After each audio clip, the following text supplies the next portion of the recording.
mesmo rosto, precisamente o mesmo. Marley com o seu rabicho, colete do costume, calças justas e botas. Nestas últimas, os cordões eriçados, tal como os fios do rabicho, as abas do casaco e os cabelos. A corrente que arrastava rodeava-lhe a cintura. Era comprida e ondeava à sua volta como uma cauda, sendo constituída, pois Scrooge examinou-a de perto, por cofres, chaves, cadeados, ferrolhos, escrituras e pesadas bolsas forjadas em aço. O corpo era transparente e, por isso, Scrooge, ao observá-lo através do colete, pôde distinguir os 2 botões nas costas do casaco. Scrooge ouvira dizer muitas vezes que Marley não tinha entranhas, mas até então nunca acreditara nisso. Não. E também não acreditava agora. Embora o olhasse e tornasse a olhar através do fantasma e o visse à sua frente, embora sentisse o arrepiante efeito do seu olhar gelado pela morte e reparasse até na textura do lenço dobrado e atado à volta da cabeça e do queixo, ligadura na qual antes não atentara, mantinha-se incrédulo e em luta com os próprios sentidos. Esta agora, disse-lhe cáustico e frio como sempre, que queres de mim? Muitas coisas. Era a voz de Marley.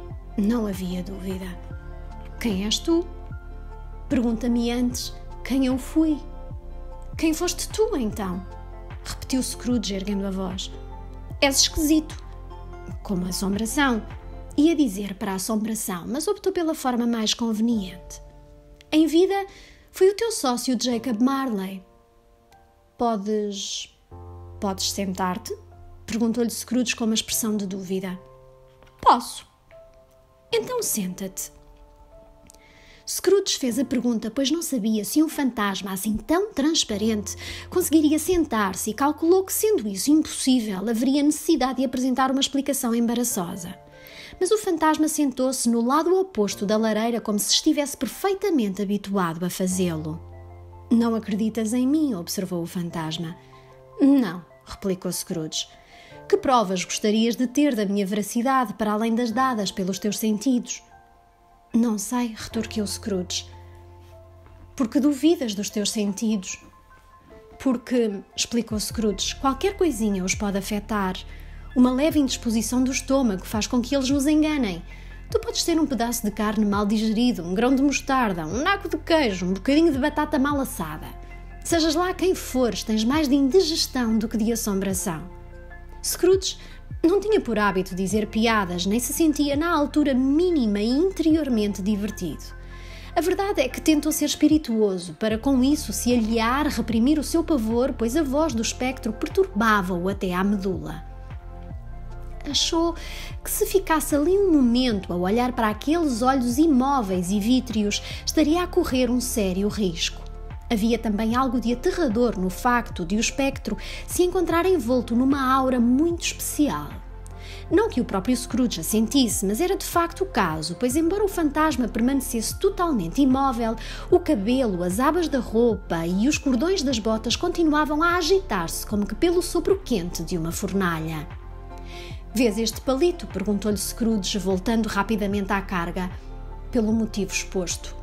E desejando, nem que fosse apenas por um segundo, desviar de si mesmo o pétreo olhar da visão. Vejo, respondeu o fantasma. Não estás a olhar para ele, observou Scrooge. Mas mesmo assim vejo-o, replicou o fantasma. Ora, tornou Scrooge, basta-me acreditar nisso para ser perseguido para o resto dos meus dias por uma legião de duendes, todos frutos da minha imaginação. Tolices é o que te digo, tolices. Nisto, o fantasma soltou um grito aterrador e sacudiu a corrente com um ruído tão lúgubre e medonho que Scrooge se agarrou com força à cadeira para não cair com uma síncope. Maior, porém, foi o seu pavor quando o fantasma tirou a ligadura enrolada à volta da cabeça como se fosse muito quente para se usar dentro de casa e o maxilar inferior lhe tombou para cima do peito. Scrooge caiu dos joelhos e ergueu as mãos entrelaçadas. «Misericórdia!» clamou. Porque me atormentas, temível aparição? Homem de espírito materialista, retorquiu o fantasma. Acreditas em mim ou não?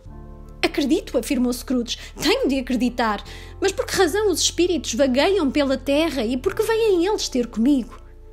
Exige-se a cada homem, tornou o fantasma, que o espírito dentro de si deambule por entre os seus semelhantes e viaje para longínquas paragens. E se esse espírito tal não cumprir em vida, será condenado a fazê-lo após a morte. Fadado a vaguear pelo mundo, ai, pobre de mim, e a testemunhar aquilo que não pude partilhar, mas que poderia ter partilhado na terra e transformado em felicidade. Uma vez mais o espírito soltou um grito, sacudiu a corrente e torceu as mãos espectrais. Estás acorrentado, disse Scrooge a tremer. Porquê? Trago a corrente que forjei em vida, respondeu o fantasma. Fila elo por elo, metro a metro. De livre vontade me cingi com ela e de livre vontade a usarei. É-te estranho a ti, modelo. Scrooge tremia cada vez mais. Ou já te deste conta, prosseguiu o fantasma, do peso e do comprimento daquela que tu próprio carregas. Era pesada e comprida como esta há 7 vésperas de Natal. Desde então tens vindo a aumentá-la. É uma corrente de respeito. Scrooge olhou à sua volta na expectativa de se ver rodeado por um cabo de ferro com 50 ou 60 braças, mas não viu nada. Jacob, disse então suplicante, meu velho Jacob Marley, conta-me mais coisas. Dá-me algum consolo, Jacob.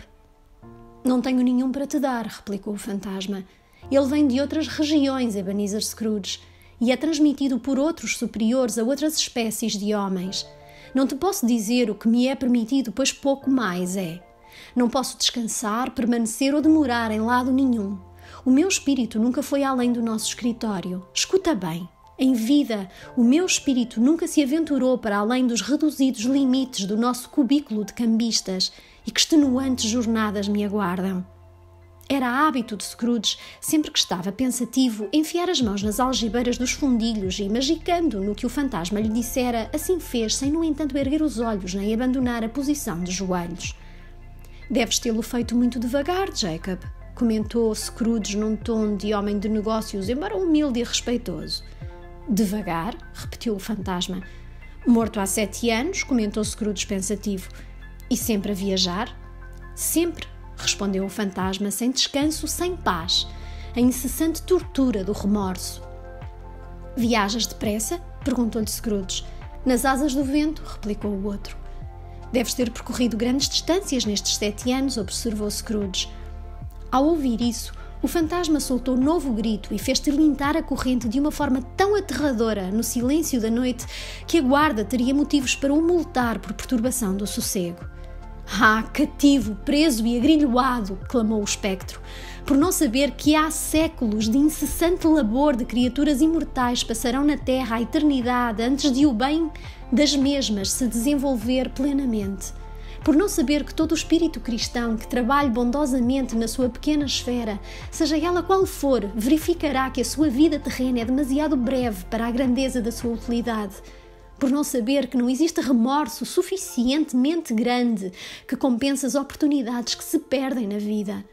E, no entanto, eu fui assim. Mas foste sempre um bom homem de negócios, Jacob, gaguejou Scrooge, que começava agora a aplicar tal exemplo a si mesmo. Negócios, gemeu o fantasma, torcendo novamente as mãos. O meu interesse devia ter sido a humanidade, o bem-estar de todos, isso sim os meus negócios, bem como a caridade, a misericórdia, a tolerância e a benevolência. Os negócios do meu ofício não deveriam ter sido mais do que uma gota de água na vastidão do mar dos meus interesses. Segurou a corrente com o braço estendido como se fosse ela a causa de todo o seu vão sofrimento e tornou a atirá-la pesadamente para o chão. Nesta altura do ano sofro ainda mais, disse o espectro, porque caminhei por entre multidões de semelhantes meus com os olhos baixos e nunca os ergui para essa estrela abençoada que conduziu os reis magos até a uma pobre morada. Não haveria lares pobres aos quais a sua luz me pudesse ter conduzido? A mim? Scrooge ficou tão abalado com a série de lamentos do espectro que começou a tremer exageradamente. Escuta-me, gritou o fantasma. O meu tempo está a esgotar-se. Escutar-te-ei, replicou Scrooge. Mas não sejas severo para comigo. Não exageres, Jacob. Peço-te. Não poderei dizer-te como é que apareço agora diante de ti numa forma visível. Tenho estado a teu lado, invisível, num sem número de dias. Não era uma ideia agradável. Scrooge estremeceu e limpou o suor da testa. Não se trata de uma parte fácil da minha penitência, prosseguiu o fantasma. Vim cá esta noite para te avisar que ainda tens uma hipótese e uma esperança de escapares ao meu destino. Uma hipótese e uma esperança que eu te consegui, Ebenezer. Foste sempre um bom amigo, afirmou Scrooge. Obrigado.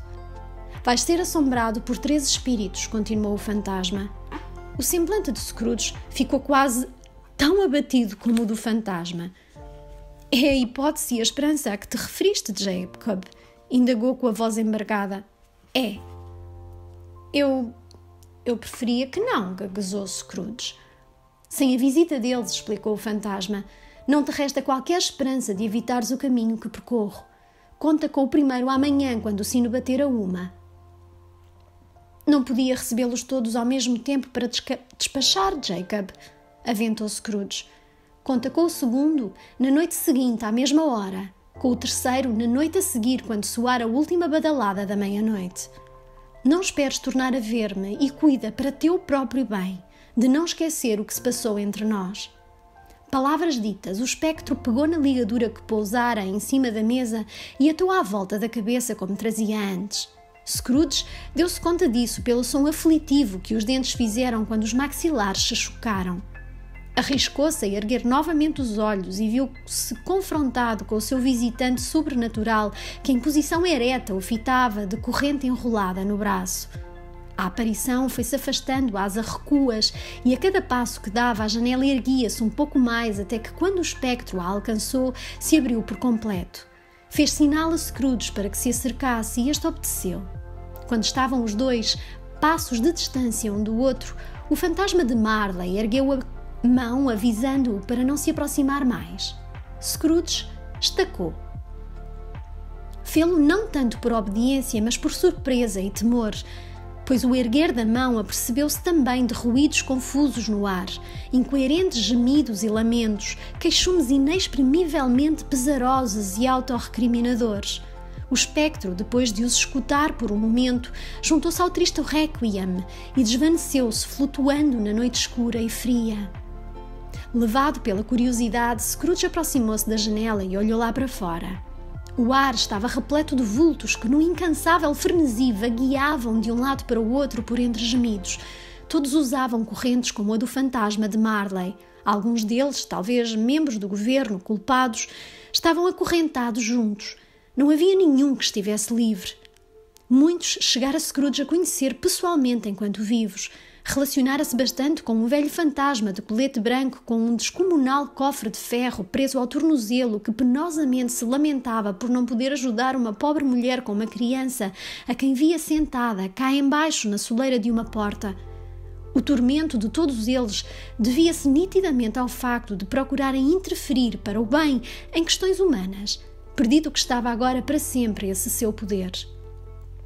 Se tais criaturas se desfizeram em brumas ou foi o nevoeiro que as envolveu, isso já ele não sabia.